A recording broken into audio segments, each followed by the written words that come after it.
सुप्रभात विद्यार्थियों।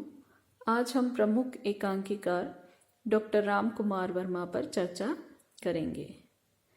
हिंदी की छायावादी काव्य धारा के प्रमुख कवि एवं प्रख्यात आलोचक डॉक्टर राम कुमार वर्मा ने हिंदी एकांकी की शिल्प विधि को मांझा है और उन्हें पाश्चात्य नाटकों के समकक्ष स्तर प्रदान किया है। इन्होंने हिंदी एकांकी को स्वतंत्र विधा के रूप में स्थापित कर गरिमा प्रदान की है। यह हिंदी साहित्य को गरिमा में स्थान दिलाने में डॉक्टर राम कुमार वर्मा का बहुत महत्वपूर्ण योगदान है। डॉक्टर वर्मा का कवि रूप उनके एकांकियों में स्पष्ट रूप से झलकता है। कवि रूप हमें एकांकियों में उसके भाषा में, उसकी शैली में दिखाई पड़ता है। सन 1930 में उन्होंने बादल की मृत्यु एकांकी विश्वविद्यालय के रंगमंच की दृष्टि से लिखा था, जिसने अपनी सफलता की छाप छोड़ी। डॉक्टर वर्मा पाश्चात्य शैली के एक ही लंबे दृश्य और अभिनयात्मक एकांकी के जनक है। जैसा कि आपको पहले बता चुके हैं कि नाटक और एकांकी दोनों का रंगमंच पर मंचन होता है। नाटक जो है उसको कई अंकों में विभक्त होता है और वो अंक भी कई दृश्यों में विभक्त होते हैं, लेकिन एकांकी जैसा कि इसके नाम से ही विदित है, यह एक अंक की होती है और इसका भी रंगमंच पर अभिनय किया जाता है। तो इसमें एकांकी में को विशेष रूप से रंगमंच को ध्यान रख करके, अभिनय की दृष्टि को भी ध्यान रख करके इसका लेखन किया जाता है। तो एक पाश्चात्य शैली जो है उसको के लंबे दृश्य और अभिनय दोनों को लेकर के डॉक्टर राम कुमार वर्मा ने एकांकियों की रचना की थी। उनके प्रमुख एकांकी हैं पृथ्वीराज की आंखें, चारुमित्रा, रेशमी टाई, सप्त किरण, कौमुदी महोत्सव, दीपदान, रजत रश्मि, रिमझिम, विभूति और मयूरपंख। वर्मा जी की एकांकियों का आधार ऐतिहासिक और सामाजिक है, अर्थात उन्होंने प्रमुख ऐतिहासिक घटनाओं को अपनी एकांकियों का विषय बनाया। उसके साथ ही समाज के कई मुद्दे जो हैं, कई समस्याएं जो हैं, जो व्यापक रूप से हमें प्रभावित करती हैं, उन्हें भी एकांकियों में इन्होंने उठाया है। लेकिन इनकी एकांकियों का मूल स्वर आदर्शवादी है। उसकी परिणति हमें आदर्श में दिखाई देती है। उनकी काव्यात्मक अलंकृत शैली के कारण आदर्शवाद और भी पुष्ट हो गया है। सामान्यतः उनके एकांकियों को दो वर्गों में बांट सकते हैं। पहला वर्ग है पढ़े लिखे मध्यम वर्गीय दंपति के बीच उठने वाली प्रेम संबंधी समस्याओं से संबद्ध एकांकी, कि मध्यम वर्गीय परिवार में पति पत्नी जो हैं उनके मध्य प्रेम संबंधों को लेकर के जो समस्याएं उठती है, वो समस्याएं कई प्रकार की हो सकती है, उनको इन्होंने उठाया है। तथा दूसरे हैं ऐतिहासिक एकांकी। यद्यपि दोनों की विषय वस्तु भिन्न भिन्न है। एक समाज से संबंधित है और इतिहास दूसरा जो है वो ऐतिहासिक घटनाक्रम से संबंधित है, लेकिन परिणति एक ही है, आदर्श की स्थापना। इसका मुख्य कारण वर्मा जी का छायावादी कवि होना है। उनके नारी चरित्र अंग्रेजी शिक्षा और आधुनिक परिवेश में अपना नया व्यक्तित्व खोजते खोजते भी पुरातनता के कैंचुल को नहीं छोड़ पाते, कि इनके एकांकियों में जो नारी पात्र इन्होंने चित्रित किए हैं, उनका आधुनिक परिवेश में अपना व्यक्तित्व खोजते हैं, अपनी तलाश करते हैं लेकिन जो परंपरागत मूल्य हैं उनकी कैंचुल से भी वो बाहर नहीं निकल पाते हैं। लेकिन उनके ऐतिहासिक एकांकी जो हैं उनमें त्याग, उदारता, क्षमा, बलिदान, सेवा आदि आदर्शों को समाहित किए हुए हैं। इसे हम गांधी युग का प्रभाव कह सकते हैं, क्योंकि जब 1930 में डॉक्टर रामकुमार वर्मा जी ने एकांकियों की रचना करना प्रारंभ किया था, उस समय गांधी जी का भारतीय राजनीति में पदार्पण तो बहुत पूर्व हो चुका था, लेकिन गांधी जी बहुत सक्रिय रूप से आम जन को भारतीय स्वतंत्रता आंदोलन से जोड़ चुके थे और गांधी जी के जीवनादर्श जो थे बहुत श्रेष्ठ, मूल्य परक और उच्च विचार वाले थे। गांधी जी के जीवन में, उनके व्यक्तित्व में और उनके व्यवहार में हमें त्याग, उदारता, क्षमा, बलिदान, सेवा भाव, ये सारे बातें देखने को मिलती है। लेकिन इस युग के इस प्रभाव में राष्ट्रीय संदर्भों का अभाव है। इनकी एकांकियों का आरंभ कौतूहल से होता है और उसमें संकलन त्रय, चरम सीमा आदि वर्मा के जी की एकांकियों में देखे जा सकते हैं। संकलन त्रय जो है वह एकांकी का बहुत महत्वपूर्ण बिंदु है। एकांकी का सबसे बड़ा गुण संकलन त्रय होता है, जिसमें समय, स्थान और कार्य गति का गुम्फन रहता है। एक ही समय में, एक ही स्थान पर, एक सी गति में नाटकीय कार्य चलता है। और जब रंगमंच पर एकांकी का अभिनय किया जाता है तो इन तीनों का सम्मिलित सामूहिक प्रभाव हमें देखने को मिलता है, जिसका ये तीनों ही चीजें हमें डॉक्टर रामकुमार वर्मा की एकांकियों में भी देखने को मिलती है।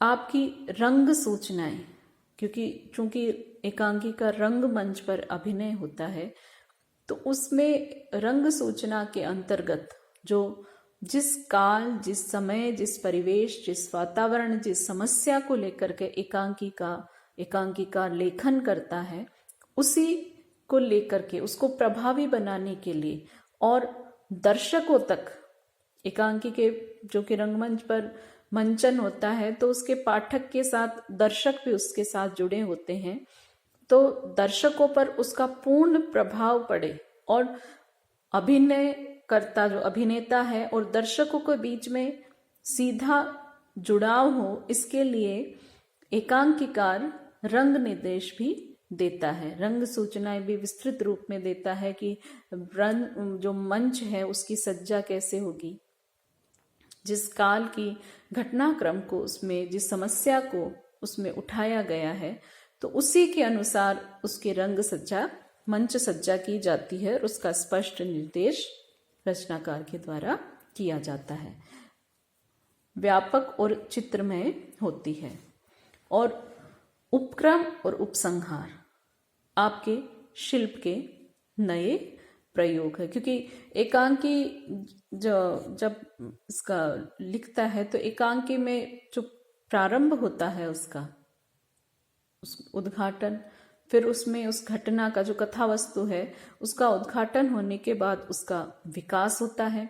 विकास के बाद फिर एकांकी उत्सुकता के चरम बिंदु पर पहुंच जाती है, वो उसका चरमोत्कर्ष होता है और चरमोत्कर्ष पर पहुंचने के बाद उसका अंत होता है। तो इन सारे तत्वों का समन्वित सुमेल जो है वह अत्यंत प्रभावकारी होता है और इन सब बिंदुओं को डॉक्टर रामकुमार वर्मा जी ने अपनी एकांकियों में इसका विशेष ध्यान रखा है। दीपदान डॉक्टर रामकुमार वर्मा की बहुत प्रसिद्ध एकांकी है। यह एक ऐतिहासिक घटनाक्रम को इसमें लिया गया है। यह एक ऐतिहासिक आदर्शवादी एकांकी है। दीपक प्रकाश, आलोक और अंधकार में उजास का भाव लेकर के आता है।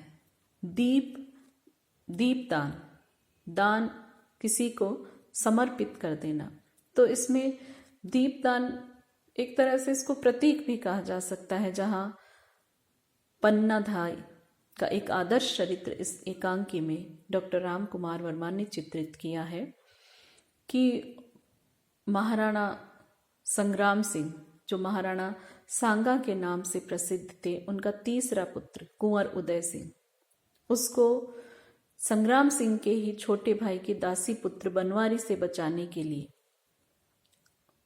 कुंवर उदय सिंह के समवयस्क अपने पुत्र चंदन का पन्नाधाय बलिदान कर देती है। अपनी आंखों के समक्ष निर्ममता से बर्बर क्रूर बनवारी को अपने पुत्र की तलवार से हत्या करके देख करके अपने आंसू और आह करुण क्रंदन चित्कार होठों पर नहीं आने देती। ये एक आदर्श माँ का, क्योंकि वो थाई है, कुंवर उदय सिंह को पाल रही है, उनके संरक्षण में पल रहा है, तो चाहती है कि महाराणा संग्राम सिंह के जाने के बाद मेवाड़ का राज सिंहासन जो है वह खाली न रहे और प्रजा को उनका भावी उत्तराधिकारी जो है वह सुरक्षित रहे। तो इसीलिए महाराणा संग्राम सिंह के पुत्र कुंवर उदय सिंह को बचाने के लिए पन्नाधाय अपने पुत्र चंदन का बलिदान दे देती है। ये बहुत प्रसिद्ध ऐतिहासिक घटना है जिसे बड़ी सजीवता जीवटता के साथ डॉक्टर राम कुमार वर्मा ने एकांकी के रूप में शब्दबद्ध किया है। इस एकांकी की प्रमुख पात्र के रूप में पन्नाधाय आती है और पन्नाधाय जब बनवीर दीपदान के महोत्सव का आयोजन चित्तौड़ में करता है तो पन्नाधाय को उसके षड्यंत्र का पता चल जाता है। पन्नाधाय चंदन को रोक करके उसके अपने मातृत्व को दबा करके और बड़े प्रेम से कुंवर उदय सिंह की शैया पर चंदन को सुला देती है और जो कुंवर है उदय सिंह उसको कीरत, जो जूठी पत्तलें उठाने का कार्य करता है, उसके टोकरे में बैठा करके राजमहल से बाहर सुरक्षित स्थान पर पहुंचा देती है। मुंह ढका होने के कारण बनवारी चंदन को उदय सिंह समझ करके उसकी हत्या करके बहुत प्रसन्न होता है और बनवारी इसको अपना दीप दान करके कहकर चला जाता है।